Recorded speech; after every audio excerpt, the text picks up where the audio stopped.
Dans la vidéo d'aujourd'hui, nous examinerons les dernières minutes terrifiantes de personnes attaquées par des chimpanzés, d'un dresseur attaqué sur un plateau de tournage à un touriste traîné le long d'une route forestière. Ces histoires montrent à quelle vitesse le contrôle peut s'effondrer. Mais d'abord, à Chicago, une sortie scolaire de routine et c'est devenu mortel. C'était le 17 avril 2015, juste à l'extérieur de Chicago dans l'Illinois. L'après-midi était lumineux et chaud alors que les bus scolaires jaunes entraient dans le parking d'un petit parc animalier privé, un zoo en bord de route avec de la peinture décolorée sur ses panneaux et de la rouille visible à travers ses vieilles clôtures. Des familles avec des poussettes se mêlaient au groupe scolaire portant des déjeuners emballés. Les enseignants avec des planchettes à pinces essayaient de maintenir l'ordre tandis que les élèves pointaient du doigt les perroquets, les chèvres et les singes dans des enclos exigus. L'exposition des chimpanzés se trouvait près du centre du parc, derrière une barrière basse en maille de chêne et un fossé peu profond bordé d'algues. Un panneau peint à la main indiquait « Ne pas grimper » ou s'appuyer sur la clôture. À l'intérieur de l'enclos, 2 mâles adultes et une femelle plus jeune vivaient ensemble parmi des structures d'escalade en bois et un carré d'herbe usé. Les murs étaient striés de taches d'humidité et l'enclos semblait démodé comparé aux habitats modernes des grands zoos accrédités.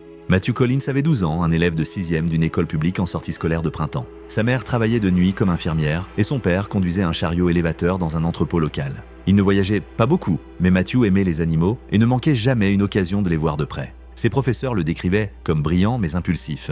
Un garçon qui aimait grimper aux arbres, sur les toits ou sur tout ce qui était plus grand que lui. Au parc, il portait un appareil photo numérique d'occasion qu'il avait acheté en aidant les voisins à tondre les pelouses. Son plan était simple, obtenir les meilleures photos des chimpanzés de toute sa classe. En milieu d'après-midi, le groupe s'est rassemblé près de l'enclos des chimpanzés. L'air sentait le foin, la terre humide et la trace aigre des restes de nourriture. Les élèves se pressaient contre la barrière métallique, parlant et riant, tandis que leur professeur donnait des instructions. Matthew, debout, à l'arrière, leva son appareil photo, mais ne parvint pas à avoir une vue dégagée à travers les autres. Voulant un meilleur angle, il monta sur la barre inférieure pour s'équilibrer, tandis que quelques camarades de classe le remarquaient et lui faisaient signe d'arrêter. Il les ignora, concentré sur sa prise de vue, et se pencha en avant. La rambarde était glissante d'humidité et le rebord sous sa chaussure céda légèrement. Alors qu'il se penchait en avant pour centrer les chimpanzés dans le cadre, son pied glissa. Quelques élèves poussèrent des cris de surprise alors que ses bras moulinèrent pour retrouver l'équilibre, puis il passa par-dessus la barrière et tomba dans la fosse en contrebas. Il atterrit lourdement sur son côté droit, se retournant sur le ventre avec un grognement. D'en haut, les enseignants crièrent son nom. Quelques enfants commencèrent à pleurer. Pendant un moment, l'enclos fut silencieux, à l'exception du souffle léger des chimpanzés. Puis l'un des mâles, un vieux chimpanzé aux larges épaules nommé Bo, se redressa, hérissé de tension. Il poussa un cri aigu, frappa le sol et se dirigea vers le garçon. Le jeune mâle le suivit, soufflant de l'air par ses lèvres par petites rafales. Les visiteurs, qui étaient assez proches, ont dit plus tard que les sons étaient glaçants. Des cris profonds qui montaient en hauteur, le tambourinement rythmique des paumes sur le sol. Les 2 chimpanzés se sont arrêtés à environ 3 mètres, la tête inclinée, les yeux fixés sur la figure étrange qui était tombée dans leur espace. Bo a fait 2 pas rapides en avant et a attrapé une poignée de la chemise de Matthew. Matthew a crié et a essayé de reculer en rampant, mais la prise du chimpanzé était de fer. Le premier coup de Bo n'était pas une morsure pour se nourrir, c'était un coup de dominance, une claque vive sur le côté de la tête qui a fait basculer le garçon sur le côté. Puis vint la morsure, une prise dure et rapide sur le bras près du poignet. Le plus petit mâle s'est joint de l'autre côté, tirant sur la manche du garçon et frappant son épaule. Les sons de coups et de déchirures se mêlaient aux cris et hurlements paniqués venant d'en haut.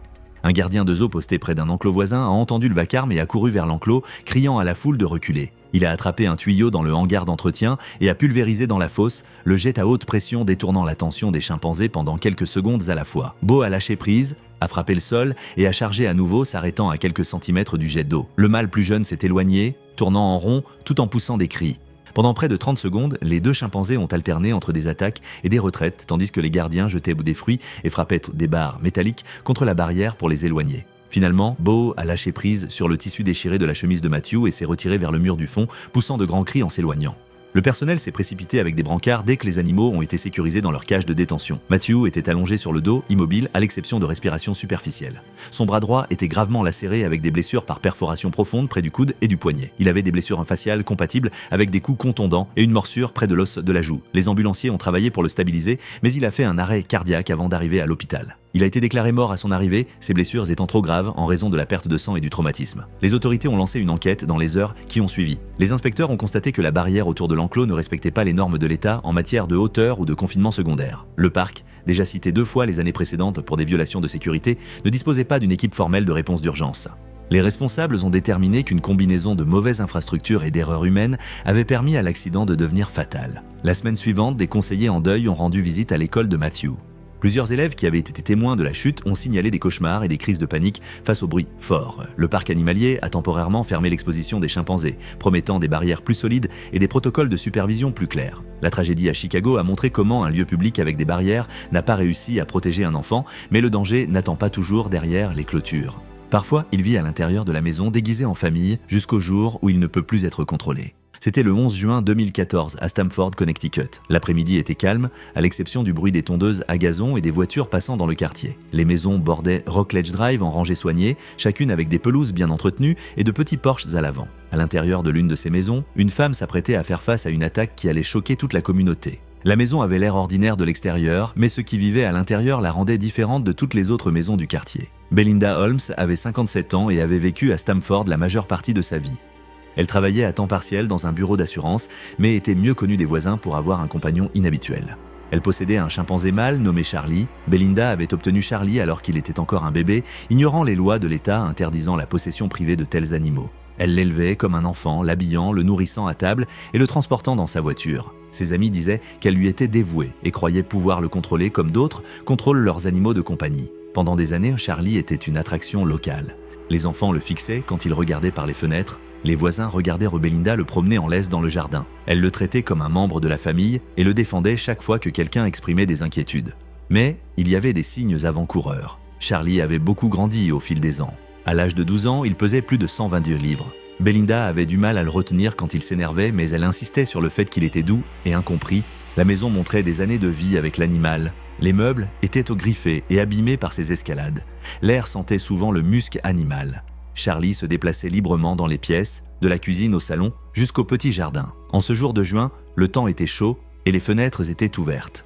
Charlie devenait agité, faisant les 100 pas et du bruit, tandis que Belinda essayait de le calmer avec des fruits et des collations. Des années de vie dans un foyer humain n'avaient pas supprimé les instincts naturels de Charlie. Lorsqu'il est stressé ou frustré, l'agressivité d'un chimpanzé peut surgir soudainement, avec une violence qu'aucune familiarité ne peut empêcher. Il y avait eu des avertissements auparavant. Quelques mois plus tôt, un voisin a appelé le contrôle des animaux après que Charlie se soit échappé dans la cour. Il a poursuivi des voitures et frappé sur un véhicule avant que Belinda ne le ramène à l'intérieur. Les responsables de l'État lui ont rappelé que le posséder était illégal, mais elle a ignoré les amendes. Les amis ont remarqué que Charlie devenait irritable en présence d'étrangers. Mais Belinda continuait d'insister sur le fait qu'il était inoffensif. L'après-midi du 11 juin, son agitation était évidente. Il a frappé sur la table, renversé une chaise et montré ses dents. Belinda s'est approchée pour attraper son bras. L'attaque a commencé en quelques secondes. Charlie s'est jeté en avant et a projeté Belinda en arrière sur le canapé. Ses mains ont saisi ses épaules et ses dents se sont enfoncées dans son visage avec une force terrible. Les voisins ont entendu le bruit à travers les fenêtres ouvertes. Les meubles se sont écrasés et Belinda a crié. Charlie a mordu à nouveau, déchirant ses mains alors qu'elle essayait de se protéger. Le sang s'est rapidement répandu sur le tapis alors qu'il continuait l'assaut avec une force implacable. Belinda a essayé de s'éloigner en rampant, mais Charlie l'a tirée en arrière par ses vêtements. Il l'a frappé avec ses poings, puis a mordu son avant-bras et a brisé l'os. Ces cris ont attiré les voisins qui se sont précipités vers la maison. Un homme a essayé la porte mais s'est arrêté en regardant par la fenêtre. Charlie était penché sur Belinda, le visage et les bras couverts de sang. Les voisins se sont éloignés et ont appelé le 911, leur voix tremblante en décrivant ce qui se passait. La police est arrivée en quelques minutes. Les agents s'approchant de la porte d'entrée ont entendu le chimpanzé crier et Belinda pleurer. À travers la vitre, ils ont vu Charlie attaquer, déchirant son cuir chevelu et son visage. Il n'y avait ni cage, ni barrière, aucun moyen de séparer l'animal de la victime. Quand Charlie s'est tourné vers la fenêtre et l'a frappé avec ses mains ensanglantées, les agents ont décidé qu'ils devaient agir. Les officiers ont tiré plusieurs coups, le son résonnant dans la rue silencieuse. Charlie s'est effondré dans le salon sur le tapis taché de sang.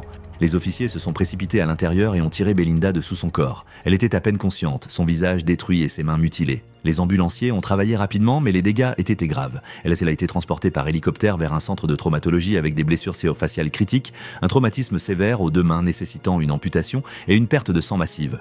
Ensuite, les enquêteurs ont documenté la scène.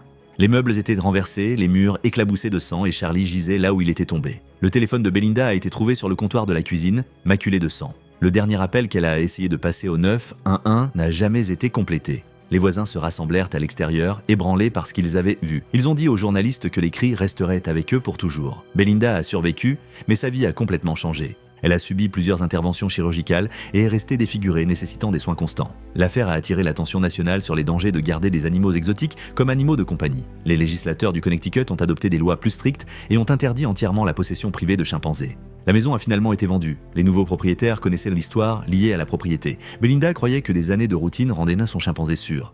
Au Texas, cette même illusion s'est répandue davantage. Une laisse, une foule, et l'idée que la force sauvage pouvait être maîtrisée dans un parc rempli d'enfants. C'était le 28 mai 2017 en périphérie d'Austin, Texas.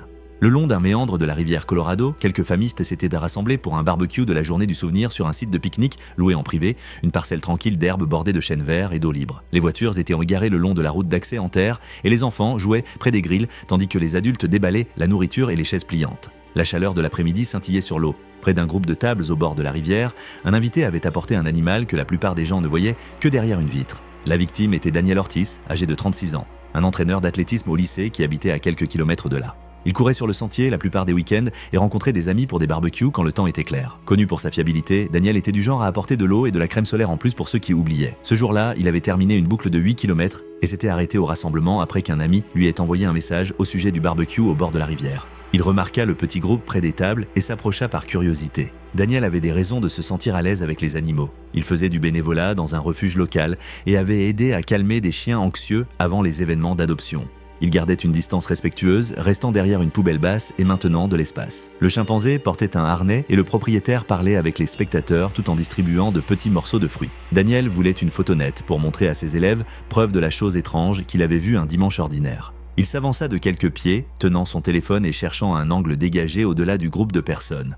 La scène était ordinaire à tous autres égards. Le chimpanzé bougeait constamment, tournant en rond sur la laisse, reniflant l'air et tendant la main vers tout ce qui était tenu trop près. Une fine odeur musquée dérivait sous le vent, se mêlant à la fumée de charbon des barbecues voisins. Les chimpanzés mâles adultes ne sont pas adaptés aux rassemblements publics. Dans les groupes sociaux, la dominance est imposée par une violence soudaine. Des années de manipulation humaine n'effacent pas ces instincts. Les foules, les visages inconnus et la compétition pour la nourriture peuvent les faire surgir en quelques secondes. Une ordonnance municipale a interdit les animaux exotiques dans les limites d'Austin. Mais ce site se trouvait juste au-delà de la juridiction municipale. Peu de personnes à l'événement ont réalisé que le dresseur n'avait pas les permis appropriés. Un couple à l'avant a reculé lorsque le chimpanzé a montré ses dents à un tout petit tenant un gobelet rouge vif. Le propriétaire a raccourci la laisse mais a continué à donner des morceaux de fruits. Un coureur passant le long du chemin de terre a crié que cela semblait risqué. Daniel a hoché la tête, ajusté sa position et attendu que le chimpanzé se calme pour pouvoir prendre une photo stable. La tension augmentait peu à peu. Les enfants se sont regroupés trop près, puis ont été tirés en arrière. Le chimpanzé attrapa une fraise d'une assiette en papier et grogna, les yeux fixés sur les mains et les visages en mouvement. Le propriétaire tira sur la laisse, qui s'était relâchée autour de son poignet. Daniel s'approcha un peu plus, peut-être de 2 pieds, pour éviter l'épaule d'une autre personne dans son cadre. Le chimpanzé se tourna vers le mouvement. Pendant un instant, tout resta immobile sauf le vent. L'élan combla l'écart dans un flou de bras sombres et de dents découvertes. Le harnais se tendit brusquement, mais pas avant que la main du chimpanzé ne se referme sur le poignet de Daniel. Le téléphone s'échappa de sa prise, glissant sur la terre. La première morsure atteignit son avant-bras juste en dessous du coude. Déchirant la peau et le muscle, Daniel trébucha en arrière sur le bord d'une couverture, essayant de se dégager. La prise du chimpanzé ne se relâcha pas. Une deuxième morsure déchira le dos de sa main. Des cris s'élevèrent de la foule. Le chimpanzé traîna Daniel au sol, le poids le clouant sur le côté. Daniel essaya de se retourner et de se remettre sur ses pieds, mais le chimpanzé grimpa sur son torse et martela son épaule avec ses poings. La laisse s'emmêla avec les jambes du propriétaire, le faisant tomber. Dans la mêlée, la laisse s'est relâchée à nouveau. Le chimpanzé s'est hissé plus haut, a saisi la tête de Daniel avec ses 2 mains et a mordu sa joue. Le sang s'est accumulé dans l'herbe, imbibant le coin d'une couverture et maculant le visage du chimpanzé. Les tentatives d'intervention ont échoué rapidement. Un homme a donné un coup de pied à la hanche du chimpanzé, mais celui-ci a balancé un bras sans regarder et l'a déséquilibré. Un autre a essayé de repousser l'animal avec une chaise pliante. Le chimpanzé s'est baissé et a mordu à nouveau le visage de Daniel. Les sons étaient distincts et terribles. Des impacts humides de poings, une respiration haletante, des cris aigus de l'animal et de courts grognements de Daniel chaque fois que les dents rencontraient l'os. Une femme a tiré 2 enfants en arrière par leur chemise, tandis que le propriétaire rampait vers la laisse, les mains tremblantes. L'attaque ralentit lorsque le propriétaire réussit à passer la laisse sous la poitrine du chimpanzé et à le tirer vers le pied d'une table de pique-nique, créant une brève barrière. Le chimpanzé relâcha, puis se jeta à nouveau, déchirant le visage et les bras de Daniel avant de finalement perdre de la force. Les mouvements de Daniel s'affaiblirent. Il essaya de lever un bras, mais une autre morsure au poignet brisa un os avec un craquement sec. Les spectateurs lancèrent des bouteilles et essayèrent de le protéger avec un couvercle de poubelle, mais rien ne fonctionnait. Les appels d'urgence furent lancés en quelques secondes, mais l'emplacement rural retarda l'aide. Lorsque les adjoints arrivèrent, les cris avaient cessé. Le chimpanzé était assis en tremblant près de la table renversée, la laisse enroulée fermement autour de son torse. Daniel était allongé à quelques pieds de là, immobile sur l'herbe piétinée, et le chimpanzé a été sédaté et placé dans une cage de transport. Au crépuscule, il ne restait que des traces de pneus et quelques assiettes en papier déchiré. La rivière continuait de couler, lente et régulière, emportant les sons qui avaient rempli la clairière quelques heures plus tôt.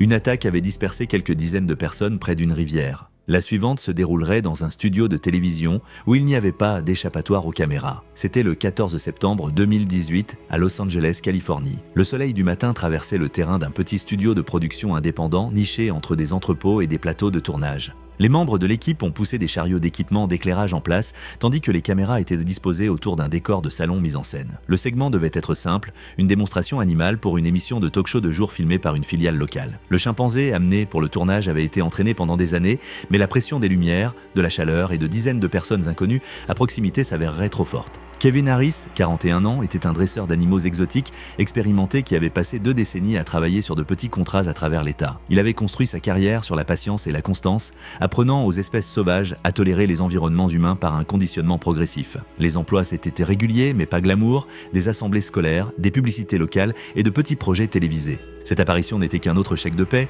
et une occasion de promouvoir son entreprise. Le chimpanzé, un mâle de 13 ans nommé Mike, travaillait avec Kevin depuis sa naissance.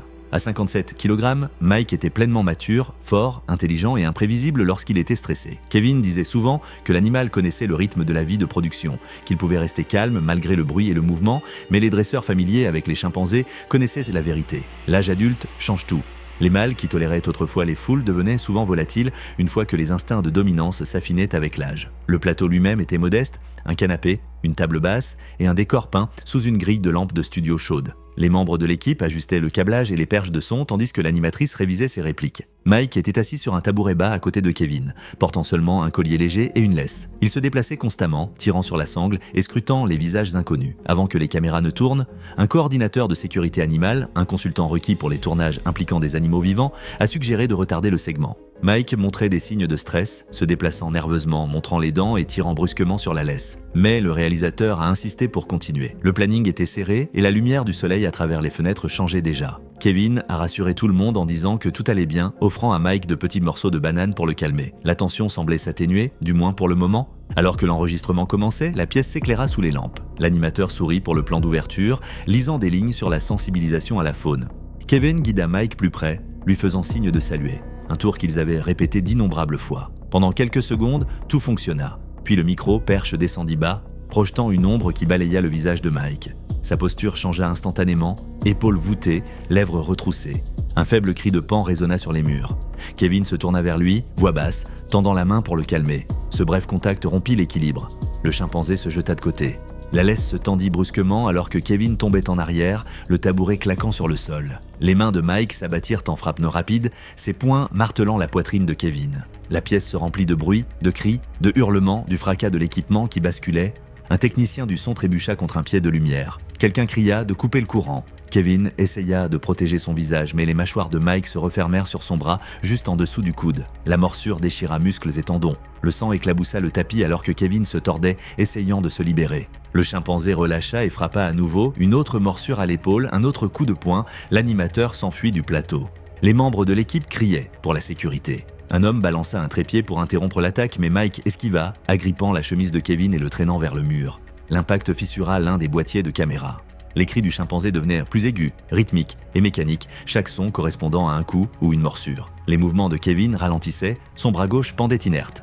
Un deuxième membre de l'équipe lança un extincteur. Le jet obscurcit l'air, recouvrant le sol de poussière blanche. Mike relâcha un instant, puis se tourna vers le bruit, montrant des dents striées de rouge. La sécurité fit irruption, un homme portant un autre extincteur, un autre tenant une matraque télescopique. La première décharge de poudre frappa Mike en plein torse. Il recula. La deuxième pulvérisation l'éloigna davantage de Kevin, qui gisait immobile sur le sol. Les agents de contrôle des animaux sont arrivés en quelques minutes, appelés par l'appel d'urgence du studio. Ils ont tranquillisé Mike sur place, la fléchette atteignant son épaule alors qu'il montrait les dents. Il a vacillé brièvement avant de s'effondrer à côté du canapé renversé, les yeux papillonnants. Kevin a survécu, mais de justesse. Les ambulanciers l'ont stabilisé avant de le transporter en urgence vers un centre de traumatologie. Plus tard, les chirurgiens ont documenté des dizaines de plaies perforantes, un avant-bras fracturé et de graves blessures au visage. Il a perdu une partie de son bras et la plupart des tissus musculaires d'un côté de son visage. La production a été arrêtée indéfiniment, les images n'ont jamais été diffusées.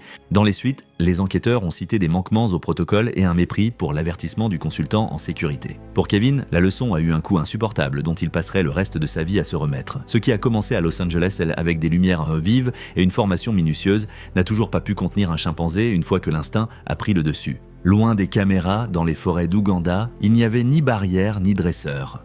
Là, la même force sauvage attendait sur son propre terrain où une rencontre mettrait fin à la vie d'un voyageur. C'était le 9 octobre 2019, le long de l'autoroute Kampala-Fort Portal dans l'ouest de l'Ouganda. La route à deux voies serpentait à travers des collines escarpées et boisées avec des camions changeant de vitesse en montée et des motos les dépassant en zigzagant. La route était une ligne de vie entre les villes, mais pour la faune dont l'habitat avait été divisé par l'asphalte, elle était devenue un passage dangereux. Martin Blake était un photographe animalier américain de 48 ans voyageant seul. Il avait passé 2 semaines à documenter les primates en Afrique de l'Est et voulait une dernière série d'images avant de rentrer chez lui. Connu pour poursuivre des prises de vue difficiles, il quittait souvent les sentiers balisés pour capturer des animaux dans des décors inhabituels. Ce matin-là, il a conduit vers l'ouest en sortant de Fort Portal et s'est arrêté là où l'autoroute traversait les pentes forestières. Il avait entendu des histoires de chimpanzés apparaissant dans des clairières en bord de route et espérait d'en photographier un avec la route de montagne en arrière-plan. Martin avait de l'expérience sur le terrain, ayant déjà photographié des gorilles et des singes, mais sa quête d'images uniques le poussait parfois à prendre des risques. Il s'est garé sur un terre-plein en gravier près d'un virage, a passé son appareil photo sur son épaule et a commencé à marcher le long de l'accotement. Un motard de passage lui a crié dessus dans la langue locale en gesticulant vers les arbres, mais Martin s'est contenté de lui faire signe et a continué à avancer. Pour lui, le danger semblait moins venir des animaux que des camions filant à toute allure dans les virages aveugles. L'autoroute traversait brusquement des crêtes vertes avec des murs de végétation pressant près de la route. Le trafic passait par à-coups, laissant de longues périodes de silence, excepté le bruit de fond de la forêt. D'un côté, une pente de terre rouge s'élevait à près de 20 pieds, avec des lianes tombant en cascade. D'autre part, les arbres se penchaient bas au-dessus d'une chute dans un sous-bois dense. C'est le long de ces marges que les chimpanzés apparaissaient parfois. Ils pouvaient grimper facilement sur les talus ou descendre dans les fossés qui bordèrent la route. Dans leur habitat en diminution, le bord de l'asphalte est devenu une autre frontière à surveiller. Lorsqu'ils étaient surpris ou défiés, l'agression était leur première réaction. Les gardes du centre des visiteurs de Kibale conseillaient souvent aux touristes de rester dans les véhicules lorsqu'ils circulaient sur les routes forestières.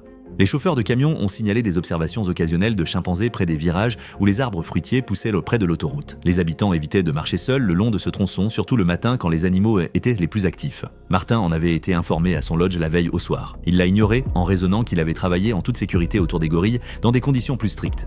Quelques minutes après le début de sa marche, Martin vit un mouvement sur la pente au-dessus. Un grand chimpanzé mâle émergea des lianes, s'arrêtant au bord de la pente. Derrière lui, 2 chimpanzés plus petits restèrent dans les plantes. Martin leva son appareil photo, s'accroupissant bas à l'épaule pour avoir un angle dégagé. Un camion rugit en passant, effrayant les animaux. Les 2 jeunes chimpanzés se réfugièrent, mais le mâle resta sur place, poussant des cris aigus.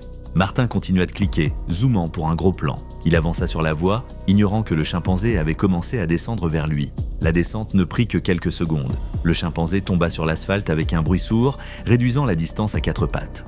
Martin baissa l'appareil photo juste au moment où l'animal chargea, le bras sombre balançant avec une vitesse soudaine. Le premier impact le renversa dans le gravier, son appareil photo glissant sur le trottoir. Le chimpanzé saisit son bras gauche et le traîna vers le bord de la route. Martin a essayé de se stabiliser avec ses pieds, mais la différence de force était écrasante. La première morsure s'est refermée sur son avant-bras, déchirant la peau et le muscle. Une moto de passage freina brusquement, le conducteur criant en regardant. Martin criait et donnait des coups de pied, mais le chimpanzé s'installa sur sa poitrine et frappa sa tête avec ses poings. Une autre morsure déchira son épaule. Du sang s'accumule rapidement sur l'accotement de gravier, coulant dans le fossé. Les jeunes chimpanzés apparurent brièvement à la lisière des arbres, poussant des cris et tournant en rond avant de se retirer à nouveau. Le mâle resta fixé sur Martin, tirant sur ses vêtements et mordant à nouveau, cette fois à l'oreille et à la mâchoire. Des témoins ont essayé d'intervenir. Le motard jeta des pierres depuis le bord de la route, mais le chimpanzé ne broncha presque pas. Un camion ralentit, klaxon hurlant, effrayant l'animal juste assez longtemps pour que Martin puisse se tourner faiblement sur le côté. Le chimpanzé le tira en arrière et planta ses dents dans sa cuisse, secouant violemment. Les sons étaient de brutes. Le râle de la respiration laborieuse de Martin, les cris du chimpanzé, le crissement du gravier alors que la lutte se déplaçait d'avant en arrière. L'agression n'a duré que quelques minutes, bien que pour les témoins, cela ait semblé bien plus long avant qu'un autre véhicule ne s'arrête et que les habitants se précipitent en avant, criant et agitant des bâtons. Le chimpanzé a lâché prise et s'est retiré vers la pente et disparaissant dans les vignes avec du sang sur le visage et les mains. Martin gisait immobile sur le bord de la route, ses vêtements déchirés et trempés. Des conducteurs ont arrêté un camion de passage et Martin a été soulevé sur la plateforme à l'aide d'une couverture. Sans ambulance à proximité, les habitants ont essayé de maintenir la pression sur ses blessures alors que le camion se dirigeait à toute vitesse vers Fort-Portal. Il a perdu connaissance en quelques minutes. Au moment où ils ont atteint la périphérie de la ville, il n'avait plus de pouls. Les médecins à l'hôpital ont confirmé qu'il était mort à son arrivée. Son sac de caméra contenait des cartes mémoire avec ses dernières images, la lisière de la forêt, la pente de terre rouge et un cadre flou du chimpanzé sortant des vignes. Merci d'avoir regardé. Vous voulez en voir plus? Cliquez sur votre écran maintenant.